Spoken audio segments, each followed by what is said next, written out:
Welcome back to the Chris McPherson Show Daily Dose, and it's time to pick apart day 2 of the first test between the West Indies and Australia. And there's still plenty of wickets falling, not quite as many as day 1. 10 wickets falling in total. And look, a lot of those wickets can be put down to a few factors, a mix of some aggressive or intriguing shot selection, a little bit of uncommittal batting at different points, some interesting leaves, and some strong pace bowling overall.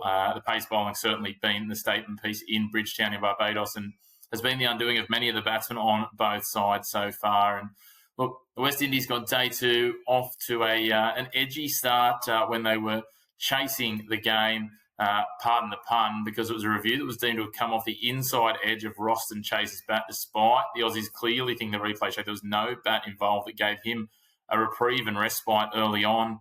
That review was the first of a couple of intriguing, I wouldn't quite go as far as saying controversial, but challenging DRS decisions that will leave many scratching their heads. We had one of those also on day 1 with some a close catch and fingers under the ball, which is always a hard-hitting and core controversy moment in cricket. We know that. But it was Brandon King that next got a lifeline after that. He slashed at a drive outside off stump, again, puzzling what he was thinking, that Alex Carey couldn't quite reel in. He was leaping almost full height. Would have been a flashback to his Giants days, taking a screamer above his head had he done that. He couldn't reel it in, and even on the deflection, it was Mkwaja took a crack at the deflection but couldn't get to it in time for that second chance off Carey's gloves.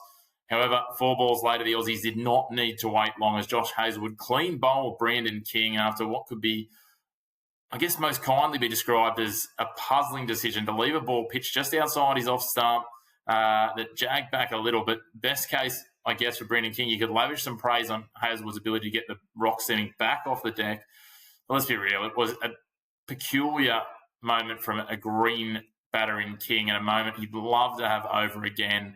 But unfortunately for him, it sent him back to the pavilion. And then in step, as I talked about yesterday, they needed to rely on Shy Hope to be a contributor to this cause if they were to take the lead at the close of the first innings. And Shy Hope, who came out with a clear intent to play positive and aggressive cricket, alongside his captain, Roston Chase, they steered the team past 100 with some colourful shot-making at times. Wasn't always orthodox, but it was working. The captain looked to match as they hit Nathan Lyon down the ground for 6 as well. And at lunch, the pair had reduced the deficit down to 45. They were 5 for 135, 5 wickets in hand, and it was starting to look quite ominous for the visitors as these two got settled. But cometh the hour, cometh the man. Captain Cummins, just after the lunch break, came and removed his opposing captain, Roston Chase, despite a review just short of what at times looked like a certain 50 for the West Indian captain, and looked like it was going to really revive West Indians' innings and put them into a strong hold as opposed to leaving the game in the balance. Look, Bo Webster joined the bowling party soon after that, claimed Justin Greaves. The ball just moved away a little from the right hand. We saw a lot of balls jagging back off the deck. This one sort of swung away from Greaves, and wickets looked thereafter. They started to fall with some consistency. Shy Hope's knock fell just short of a half century as well, which is a little disappointing, really. He was caught behind for 48, and that was a spectacular diving catch off the inside edge. It would have been a tough one to take. Alex Carey got horizontal to his left as it feathered back off the inside. And then all of a sudden it was Alzari Joseph who decided to take control, I guess, realising he was running out of batting partners. He went at better than a run at ball. Shamar Joseph was clean bowled by Mitchell Stark from a full delivery that cannoned in off his front pad. It was quite full and it was probably drifting away in the end. It wasn't really threatening the stumps, but it just managed to come off his front leg and cut back at almost a 45-degree angle, taking the stumps. Jaden Searles was then claimed by Nathan Lyon. He was hitting out, just trying to get some late runs for his side, caught by Bo Webster in the deep. But what it did mean is, at the close of their innings, the West Indies all out for 190, meaning a lead of 10. Not much of a lead, but a lead nonetheless, and they would have taken that if offered when they lost the toss. So it was certainly interestingly poised at that point. You would have said almost the toss of the coin. Again, Australia's depth and experience should, on paper, see them home, but we know these games not played on paper. So bring forward the Australian top order, who, again, had a nervy start. Sam Konstas was a beneficiary of 2 drop catches in the slips this time around, both in the second over. And, again, Sammy just looking a little off his game so far. It doesn't look like he's found his comfort yet, which, again, it's Test cricket. It's not meant to be comfortable at times, especially when you're green. But, yeah, he's got some work to do, that's for sure. It wasn't Sam, though, that was the first of all. It was Mkwaja wasn't able to get a reprieve despite a tight call on his review after he's initially adjudged out LBW. It fell in favour of the home team and went an umpire's decision with the impact on the stumps, meaning that Usman was on his way back. Again, no one really getting those starts for the Aussies in this innings and going on with them. But it was a couple of overs later, Sam Konstas again falling victim to Shamar Joseph, and he chopped onto his stumps. He was sort of getting back and across awkwardly, and just the toe of his bat to a ball that just probably kicked up a little bit less than he thought, went back onto these stumps, and he departed for a score of 5 from 38 deliveries, which is, when you think back to when he made his debut against India, it's an almost polar opposite to how he played in those Australian conditions for his debut. And it really does raise the questions of what is the natural style that Sam Konstas is best going to succeed with. Is it actually his style that's causing the issues here? Is he having trouble with the conditions? Or is it actually, his, I guess, readiness or ability at this point to be in the Australian side? It may be that we don't necessarily have many better options. We know Marnus Labuschagne's out of form. We're not exactly in the Sheffield Shield summer seeing guys pile up runs. So there are some other names there, but are they, mid to long-term solutions? I don't know. Or do we need to start focusing on them now? But it's certainly going to start raising some questions about Konstas if he can't get going over here in the West Indies.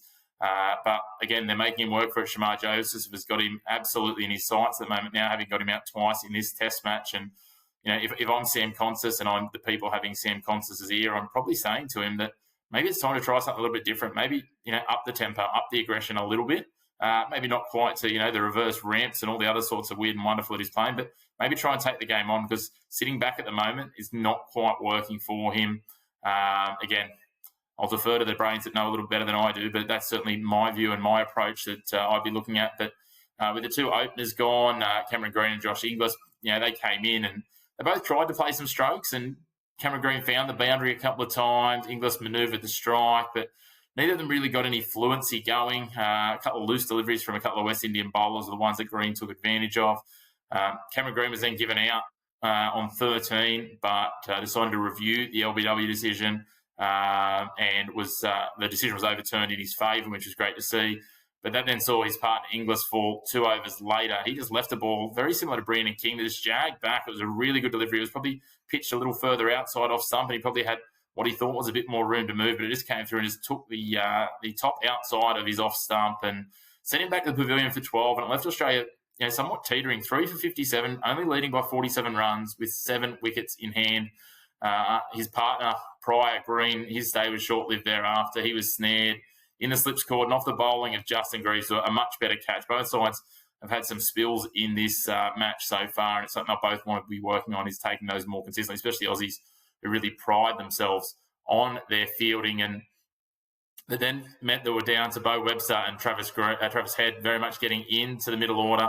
Head was doing what Head does, just trying to get himself settled in, the pitch playing up a little bit at different points, a lot of movement back off the surface at times. And Bo Webster, though, he came in and decided that he was going to show some intent and closed out the day for Australia. He quickly reached 19 from 24 deliveries in the final session. And that steered Australia to stumps at 4 for 92. And for mine, the game well and truly in the balance. There's certainly expected to be some weather and cloud cover to come over the next few days. Not a lot of rain, but enough cloud cover that the ball's going to do some more, and it's not going to be easy for batting. So you really think if Australia could get anywhere near 200 in terms of their lead, that would be a really strong cause. Obviously, neither side gotten there yet, but we need we need Webster and Head to really dig deep here and probably see off a good 20-odd overs, even if it's only sort of 2.5 and over. If they can get to sort of that 150 for Australia before the next wicket falls, and then another partnership with Carey maybe get us to that 180, 190. And as I said, if they get to sort of 230, 240 and set a target of 220 to 230, they've got something to bowl to there, especially with some inclement conditions. Looks like on Saturday there'll probably be some rain during play that might disrupt play a little bit. Those sorts of things, and they can take advantage of those and put the foot on the throat. This pitch I don't think is going to get easy to bat on. Potentially Nathan Lyon might be able to come into it a little bit more on day 4, but it's very much going to be a pace bowler's pitch. The bowlers should be able to dictate conditions here, but it's just about how much what's left of our middle order between, as I said, Webster, Head, Carey, and then probably Cummins and Stark can do to put on a bit of resistance and build some resilience into our score. As I said, I think the pass mark here is Australia 225 is probably it. So we need to get over 200 and set over 200 to really be comfortable in this. even at that, it's not saying that the West Indies can't win it. It's just saying I don't see them being as likely to win it. But we'll unpack more after day 3. Let us know what angles and avenues you'd like to see us take into more. Let us know what your thoughts are on how Sam Konstas can approach things moving forward. And, of course, don't forget to check out our other Daily Dose episodes covering off on a number of different sporting realms. And you can, of course, subscribe on your favourite platforms, whether that's Spotify or YouTube, to catch all of our episodes. But until tomorrow, this has been the Chris McPherson Daily Dose. Thanks for tuning in.